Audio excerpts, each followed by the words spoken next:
나의 힘이 되신 여호와여, 샬롬. 사랑하는 영락교회 성도 여러분, 지난밤도 주님 은혜 안에서 평안한 쉼을 잘 쉬셨는지요? 오늘은 2024년 12월 26일 목요일 아침입니다. 어제 성탄절에는 밴쿠버 지역에서 특수 선교를 감당하시는 선교사님 몇 가정에 쌀 1포대씩을 성탄절 선물로 나누었습니다. 아주 작은 것인데 감사해야 하는 것을 보면서 오히려 감사했습니다. 여러분의 오늘의 삶도 누군가와 기쁨을 나누는 삶이 되시기를 기원하며 아침 경건의 시간을 시작하겠습니다. 오늘은 찬송가 70장 피난처 있으니 함께 찬송하겠습니다.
다 같이 기도하겠습니다. 하나님, 오늘도 새 날을 허락해 주셔서 감사합니다. 오늘도 생명과 진리의 말씀 앞에 서오니 말씀을 묵상할 때에 풍성한 삶을 사는 비밀을 깨달아 알게 해 주시고 주신 말씀에는 순종함으로 오늘도 가장 복된 은혜의 인생을 살게 해 주시옵소서. 예수님의 이름으로 기도드립니다. 아멘. 이제 오늘의 말씀 묵상 본문을 봉독하겠습니다. 오늘 묵상 본문은 시편 114편 1절에서 8절까지의 말씀인데 1절부터 함께 봉독하겠습니다. 이스라엘이 애굽에서 나오며 야곱의 집안이 언어가 다른 민족에게서 나올 때에 유다는 여호와의 성소가 되고 이스라엘은 그의 영토가 되었도다. 3절 바다가 보고 도망하며 요단은 물러갔으니 산들은 수장들 같이 뛰놀며 작은 산들은 어린 양들 같이 뛰었도다. 바다야 내가 도망하면 어찌함이며 요단아 내가 물러가면 어찌함인가. 너희 산들아 숫양들 같이 뛰놀며 작은 산들아 어린 양들 같이 뛰놀면 어찌함인가. 7절 땅이여 너는 주 앞 곧 야곱의 하나님 앞에서 떨지어다. 그가 반석을 쳐서 못물이 되게 하시며 차돌로 샘물이 되게 하셨도다. 아멘. 이제 오늘의 말씀 묵상을 함께 나누겠습니다. 첫 번째로 오늘 묵상 본문의 핵심 내용을 살펴보겠습니다. 오늘은 시편 114편 1절에서 8절의 말씀을 묵상합니다.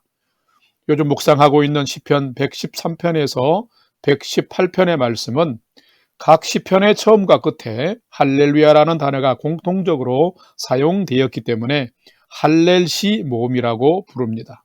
형식만 그런 것이 아니라 내용에서도 중요한 공통점이 있습니다. 그것은 전능하신 하나님께서 태초로부터 종말까지 천지 만물과 인간의 역사를 절대적 주권으로 섭리하시면서 그 택하신 하나님의 백성들을 구원의 길로 인도하시는 하나님의 큰 은총을 찬양하고 있는 것이 공통점입니다. 오늘의 시편 114편도 마찬가지입니다. 본문 1절에서 2절 말씀에는 거룩한 백성 삼은 이스라엘이 애굽의 종되었을 때에 구원해내시고 약속의 땅으로 인도하셔서 그것을 하나님이 통치하시는 성소, 즉 거룩한 땅 삼으셨음을 기록하고 있으며 3절에서 6절 말씀에는 그 과정에서 이스라엘이 홍해를 건널 때 그리고 약속의 땅으로 들어갈 때는 바다와 강이 갈라지고 물러가게 하는 역사를 하나님이 행하셨음을 기록하고 있으며 7절에서 8절 말씀에는 이렇게 돌보시고 공급하시는 하나님을 향해서 하나님 앞에서 떨라, 즉 하나님을 경외하라라고 강력하게 권고하고 있습니다. 오늘은 이 말씀을 묵상하면서 천지를 창조하시고 이스라엘을 구원하시며 보호하시는 하나님이 곧 나의 하나님이신데 나는 이런 하나님을 진실로 경외하며 사는 성도인지를 살피고 묵상해보는 시간이 되시기를 바랍니다. 두 번째로 오늘 묵상 본문에 나타난 하나님은 어떤 분이신지 살펴보겠습니다. 오늘 본문에 나타난 하나님은 택한 백성을 길이 사랑하시며 구원하시기 위해서 큰 권능을 행하시는 분이 하나님이시다라는 것입니다.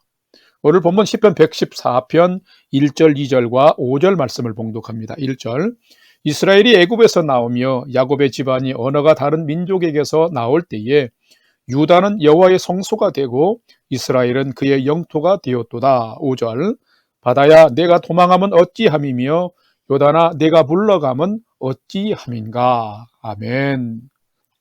하나님은 어떤 분이실까요? 하나님은 인류가 하나님을 떠나 우상에게 엎드려진 망령된 삶을 살아갈 때에 아브라함을 믿음의 조상으로 부르시고 약속의 땅으로 인도하셔서 이스라엘을 거룩한 백성, 즉 성민 삼으신 분이십니다. 하지만 이스라엘은 큰 기근을 만나자 신실하신 하나님의 주권과 보호하심을 신뢰하지 못하고 스스로 애굽으로 내려가서 430년 동안 우상을 섬기는 나라의 종이 되고 말았습니다. 그들의 삶은 너무도 고통스럽고 힘겨워 탄식하며 신음하며 하나님을 찾았습니다. 그러자 하나님은 이스라엘의 지도자 모세를 예비하여 보내시고 애굽에서 이스라엘을 구출해 내셨습니다. 1절에 이스라엘이 애굽에서 나오며 야곱의 집안이 언어가 다른 민족에게서 나온다는 말씀의 의미가 바로 이 말씀입니다. 2절을 보게 되면 또 하나님께서는 유다는 여호와의 성소가 되게 하고 이스라엘은 하나님의 영토가 되게 하셨다라고 기록하고 있습니다. 물론 40년간 믿음의 훈련을 이스라엘은 광야에서 받으면서 그 유랑하는 시간도 있었습니다. 그런데 하나님께서는 택한 이스라엘 백성들을 결코 버리지 아니하시고 끝내 그 약속의 땅 가나안으로 인도해 주셨습니다. 그리고 이스라엘 12지파가 그 약속의 땅에서 하나님께 예배드리면서 비로소 평안과 안식의 삶을 살게 된 것입니다. 그 과정에서 하나님은 오늘 본문 3절과 5절 말씀처럼 바다가 도망하고 요단이 물러가는 기적을 행하셨습니다.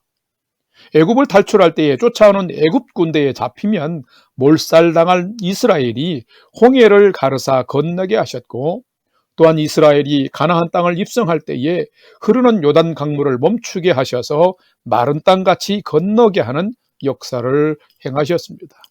뿐만 아니라 8절 말씀처럼 반석을 쳐서 물이 나오게 하셨으며 또한 만나와 메추라기를 보내사 먹이시고 살리셨습니다. 자, 그렇다면 성도 여러분, 하나님은 어떤 분이실까요? 하나님은 창조하신 백성, 당신이 택하신 백성을 무한 사랑하시는 분이십니다.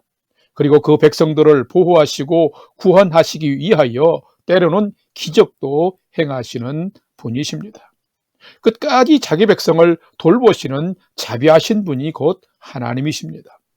자기 죄 속에서 헤매는 우리를 구원하시기 위해서 친히 영이신 하나님이 이 땅에 사람으로 오신 분이시기도 합니다. 그렇습니다. 하나님은 택한 백성을 길이길이 사랑하시며 구원하시려고 오늘도 큰 권능을 행하시는 분이십니다. 이런 하나님이 나의 하나님 되심을 신뢰하며 믿음으로 살아가는 여러분 되시기를 바랍니다. 그러면 그 하나님이 여러분의 삶에도 신실하신 은혜와 역사를 나타내실 것인데 믿음의 삶을 신실하게 경주하는 성도 되시기를 주님의 이름으로 축원합니다. 세 번째로 오늘 묵상 말씀이 나와 우리에게 주시는 교훈과 메시지를 살펴보겠습니다. 오늘 우리에게 주시는 교훈과 메시지는 참된 성도는 나를 사랑하시며 지키시고 인도하시는 하나님을 진실로 경외하는 자가 참된 성도다라는 것입니다. 오늘 본문 시편 114편 2절과 7절 말씀을 봉독합니다. 2절, 유다는 여호와의 성소가 되고 이스라엘은 그의 영토가 되었도다. 7절, 땅이여 너는 주 앞 곧 야곱의 하나님 앞에서 떨지어다. 아멘. 성도 여러분, 참된 성도는 누구일까요? 참된 성도는 내가 믿는 참 좋으신 하나님을 진실한 태도로 순종하며 따라가는 자입니다. 믿음이 있노라 하면서도 순종이 없는 믿음은 죽은 믿음이며 참 믿음이 아닙니다. 하나님은 이스라엘을 거룩한 민족으로 부르셨고 그들을 약속의 땅으로 인도하신 분이십니다. 그리고 그 땅 이스라엘과 유다를 하나님의 땅 삼으시고 통치하시며 친히 그곳에 임재하시는 성소 삼으셨습니다. 왜 그랬을까요? 하나님은 온 세상의 주권자이시지만 썩어질 세상과 거짓인 우상을 섬기는 자들이 아니라 삶의 방식과 은혜가 고별된 거룩한 백성인 이스라엘을 통해서 영광 받으시기를 원하셨기 때문입니다. 하나님을 왕으로 모시고 살면은 그들은 왕같은 제사장 나라가 되는 것인데 바로 이스라엘이 그랬습니다. 오늘의 우리도 마찬가지입니다. 구별된 이스라엘 백성들처럼 우리도 하나님의 말씀을 주야로 묵상하며 하나님께 감사와 찬송을 드리며 성령의 언어로 말하고 하늘의 지혜로 생각하며 살아가게 되면은 우리가 살아가는 곳도 하나님이 임재하시는 성소가 되며 하나님이 통치하시는 영토가 되는 것입니다. 그렇기 때문에 시편 기자는 7절 말씀에서 땅이여 주 앞 곧 야곱의 하나님 앞에서 떨지어다라고 촉구하고 있습니다. 이 말씀은 온 세상이여 하나님을 진실로 경외하며 살지어다라는 의미인 것입니다. 여기서 떤다는 것은 그저 심각한 공포심이 아니라 하나님을 두려워하면서 신실하게 따라가는 경외심을 말합니다. 이 말은 권능의 하나님 앞에서 경거망독하게 함부로 살지 말라라는 의미입니다. 하나님은 분명 무에서 유를 창조하신 분입니다. 혼돈을 질서로 만드신 분이십니다. 광야와 같은 죽음의 땅에서 자기 백성을 보호하시고 먹이시며 인도하신 분이십니다. 반석을 쳐서 물을 공급하시고 만나와 메추라기도 허락하신 분이십니다. 백성들의 필요를 채우셨던 분이십니다. 이런 하나님을 놀라운 눈빛으로 바라보면서 경외하며 살라라고 하는 것입니다. 누가 참된 성도일까요? 참된 성도는 나를 사랑하시며 지키시고 인도하시는 하나님을 진실로 내가 경외하며 사는 자인 것입니다. 여러분이 이런 믿음으로 살아갈 때에 살아계신 하나님은 여러분도 지켜주시고 인도하시면서 여러분의 삶에 필요도 공급하시고 채우시는 선한 역사를 오늘 또 행하실 것입니다. 여러분이 이런 참된 믿음으로 은혜가 넘치는 복된 성도의 삶을 잘 살아가시기를 주님의 이름으로 간절히 축원합니다. 다 같이 기도하겠습니다. 하나님, 저희에게 진실한 믿음을 주옵소서. 먼저는 하나님이 나의 생명의 주이시며 우리를 보호하시는 하나님이심을 진실로 믿게 하여 주옵소서. 또한 우리가 믿음으로 살아갈 때에 우리의 구원을 위해서 우리에게도 기적을 행하시는 분임을 믿게 하여 주옵소서. 그래서 하루하루 살아갈 때마다 하나님의 명령과 말씀에 순종하는 삶을 살게 해 주시옵고, 뿐만 아니라 믿음의 사람들에게 행하시는 하나님의 구원과 역사하심을 날마다 삶의 자리에서 찬송하며 사는 성도가 되게 해 주시옵소서. 이제는 우리 구주 예수 그리스도의 은혜와 하나님 아버지의 지극하신 사랑하심과 성령님의 감화 감동 교통 위로 충만케 역사하심이 내가 믿는 하나님이 창조주요 구원자이시며 삶의 필요를 채우시는 공급자이심을 믿고, 오늘도 나의 피난처 되신 하나님을 더욱 사랑하고 찬양하는 삶을 힘써 살기를 결단하는 아침 경건의 시간에 참여한 모든 성도들 머리 위에 이제로부터 영원토록 함께 하옵시기를 간절히 축원하옵나이다. 아멘. 이제 오늘 또 찬양이 연주되는 동안 오늘 주신 말씀과 기도 제목을 가지고 믿음으로 함께 기도하겠습니다. 첫 번째는 오늘 주신 말씀을 따라서 창조주요 구원자이시며 공급자이신 전능하신 하나님을 오늘도 진실로 따르고 찬송하는 삶을 살게 해 주옵소서 기도합시다. 두 번째로는 세 가지 제목을 묶어서 함께 기도하겠는데요. 추운 날씨에 우리 성도들을 건강과 평안으로 지켜주옵소서. 위기에 처해 있는 우리의 조국을 하나님 불쌍히 여기사 잘 극복하고 평안과 안정을 이루게 해 주옵소서 기도합시다. 이제 한 해를 마무리하는 연말 연시를 맞았는데 잘 마무리하고 잘 시작하는 믿음과 지혜를 주옵소서 기도합시다. 마지막 세 번째는 사랑하는 나의 부모, 형제, 자녀들이 하나님을 경외하는 최선의 믿음의 삶을 잘 살아가도록 인도해 주옵소서 하고, 오늘의 삶도 우리의 소망을 하나님께 두고 믿음으로 5분 이상 함께 기도하도록 하겠습니다. 다 같이 기도하겠습니다.